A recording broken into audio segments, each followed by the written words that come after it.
Hi guys, welcome back to the TheSaintmenSun archive.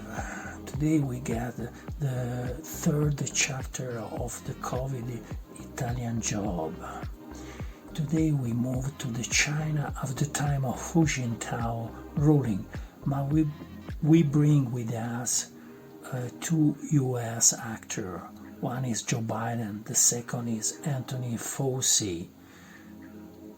Follow my short because the plot is getting more and more complex. See you soon.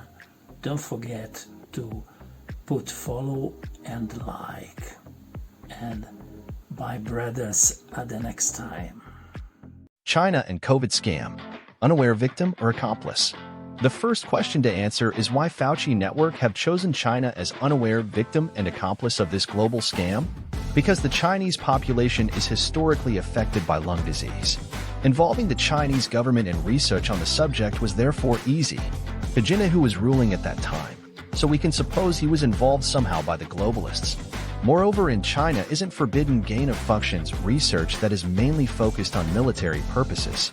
It would then have been enough to bribe a few Chinese managers of the Wuhan and Harbin laboratory to make the leak of the new virus possible. It is just an assumption so far, using sporting events that were held in those days to spread it globally.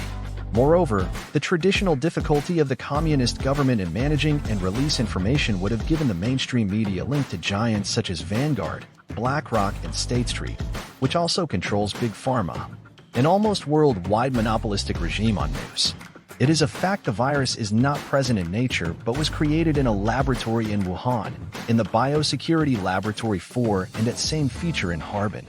The virus leaks happened during World Military Games in Wuhan and few days later in Harbin, during International Winter Games. French support for Wuhan laboratory establishment need a deep assessment. The weak points of COVID narrative the Biden's gang could use against Beijing. The Wuhan lab leak theory had been dismissed by most scientists, maybe too close to Big Pharma, as a fringe conspiracy theory. Now such thesis is presented with extensive documentation, dates, facts, names by an internationally renowned scientists. Joseph Trudeau is president of the Paris-based World Academy of Biomedical Sciences and Technologies, WBT, a non-governmental institution founded in 1997 under the auspices of UNESCO with a long list of international contribution with university institutions from the US to India, China. UK even focused on military use of nanotechnologies. The network of restricted activities of gain-of-functions that put in connection Wuhan with Fort Detrick is a keystone. Already in 2007, coronavirus were in the list of U.S. military bioweapons, among Ebola, Marburg, and so on. Furthermore, Bush administration in July 21, 2004 issued BioShield Act 11 billion funding, with the project of building more than 336 laboratories around the world, in Ukraine and Italy too. Among African and Southeast Asia countries, Azerbaijan, Georgia, Iraq, Jordan, Pakistan, Afghanistan, Uzbekistan, Kazakhstan, Kyrgyzstan, Tajikistan, Turkmenistan, Uganda, Egypt, Kenya, Tanzania, South Africa, Cameroon, Ivory Coast, Liberia, Sierra Leone, Guinea, Senegal, Laos, Thailand, Cambodia, Vietnam, Philippines, Malaysia.